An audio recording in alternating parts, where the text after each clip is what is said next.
12 years ago, I had a program in Honolulu, and I'd never been there before. And it was kind of exciting, right? They're having me present in Honolulu. I thought, great, we left our kids home.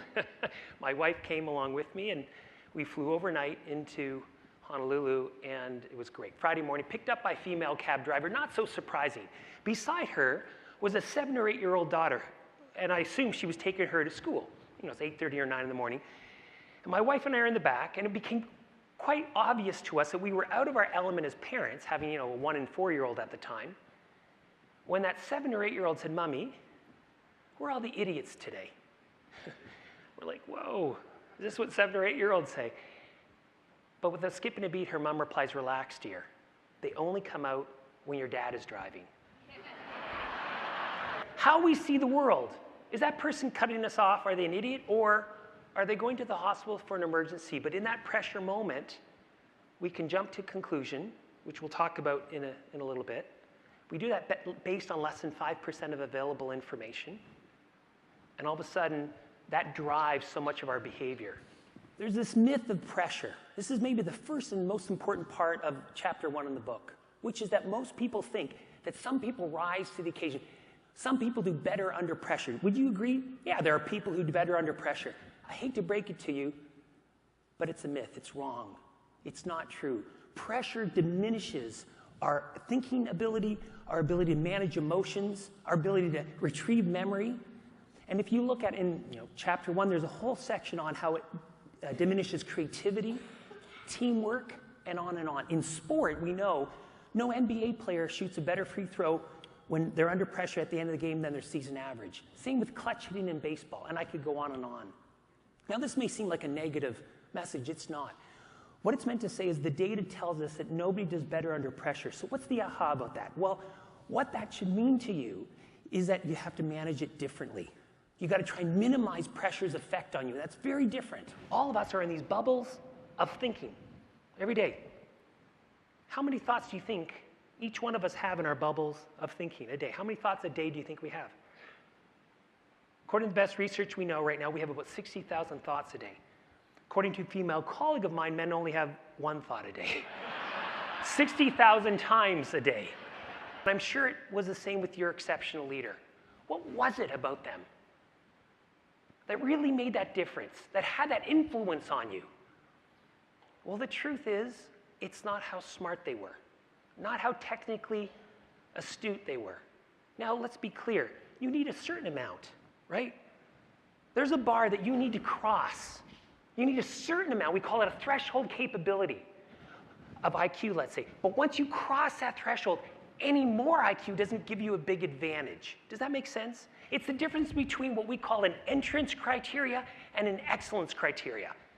IQ is an entrance. Once you get your foot in the door, you get the job, IQ ceases to become a predictor of who will be a high performer. Let me give you an example. Somebody who says it better than I. Warren Buffett said, if you've got an IQ of 150, take 30, sell it, get some value for it. As only Warren Buffett can, right? Let's unlock potential here. Like, you have enough, you're in the room. And by the way, at age 16, your IQ is fairly concrete. You won't increase it very much. My daughter just turned 17. I had to break it to her. Bridget, hate to say it, but you're not going to increase your IQ now. Even if you're not a basketball fan, you'll see that the story does transfer. So that team, who's on that team? Michael Jordan, Scottie Pippen, Dennis the Circus Rodman, right? Coached by who? Phil Jackson. Not a bad basketball coach, right? That team, if you ask basketball historians today, they will tell you it was not the most talented team of their generation. It wasn't. They lacked a big man, a really strong center. Here's what they did especially well. The game would be over, the team would come into the dressing room, the door would close, the media's on the outside. And in that dressing room, let me ask you a question. What do you think? Who was the first person to freely admit making a mistake in the game? Michael Jordan's a great answer, and he was pretty good at it, but there's one person who led the way.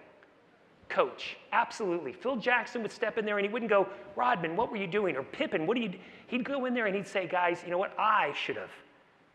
Now, let me ask you a question. What did that allow everyone else in that room to do? The same thing. The same thing. All of a sudden, he created safety so people could, geez, I wasn't playing as tough a defense as I should have in that first quarter, or whatever it is. What differentiated that team is that they were a highly aggressive learning organization. And that's the influence that you have on all the people you influence. We know from our research that high performers, top 10% performers, extract, this is a great stat, they literally extract 3 to 5 times more information from the same opportunity to learn as an average performer. Think about that for a minute. Even today, are you sitting on the edge of your seat saying, hey, I'm going to take notes, I'm going to try and get everything I can, or are you kind of like, I've heard stuff like this before, and I'm kind of tired, I'll look at my handheld. Literally, that attitude will drive, are you a top 10% performer or not? So number one, you model the way. When you're not afraid to admit a mistake, you create safety so other people, we're not about perfection in this organization, we're about learning. By the way, it makes sense given the world we live in, right, of education, number one. But number two, it increases something called source credibility. The minute you admit a mistake, the very next thing you say jumps up in source credibility. Why? Because people think, well, gosh, if Mark's not afraid to make a mistake here, I can take whatever he says next to the bank. And you increase how people look at you. You increase your reputation. So think about that. So many of us are kind of insecure. We're afraid to admit a mistake. We're afraid to use those 3 most important words of leadership in my mind. I don't know. With so much change going on, technology change, legislative change, it's okay to say I don't know, because here's the thing. When you say you don't know, you give permission to others to say I don't know. And if you don't know, don't try and pull the wool over people's eyes. But number two, you actually give an opportunity for other people to step in and grow their leadership capability. But here's what I want to ask you right here and right now. What do you do when you're under pressure? When you're facing great change or difficult people? And then what's the impact of what you do in those moments on the important people, on the mission, on making a difference? I want to show you a video in a second. And what I want you to ask yourself is, when you face a pressure moment, a difficult moment, do you get paralyzed and avoid? Or in spite of that anxiety that you feel from that pressure moment, do you move forward? Now, here's the point. In this moment, am I at my best to make a good decision? No, I'm not. When I'm down markers, chances are I will be primed by certain information, not all of information. We jump to conclusions based on, I said this earlier, less than 5% of available information when we've dropped markers, and that's when we're at risk to have impact we don't intend.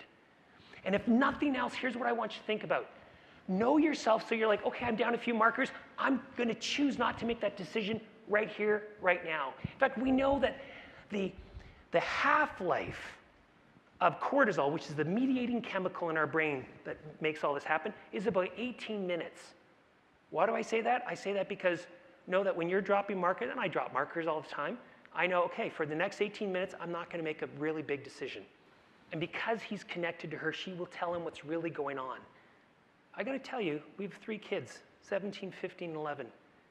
Staying connected so they actually will tell you, that's life or death stuff sometimes. Like, they don't get into a car because they're not afraid to call you, if you know what I mean, because someone's drinking. That's how important I think this is, to get to their side, to give them voice, not jump to conclusions and judge, to make them feel valued. Remember this, people don't do things to us. They do things for their own reasons, and we can get caught in the crossfire if we're not managing our brain in that moment. If we confuse impact for intent, if we're dropping markers, we don't know we've dropped markers, and we're starting to assign blame and contribution. So just to know, hey, I'm feeling my 3 characteristics. Oh, I'm really certain I'm hot, and I'm going to act. Okay, JP, you're probably not processing this as well as you could. What more information do you need? And that's what I want to challenge you around. We jump to judgment based on less than 5% of available information.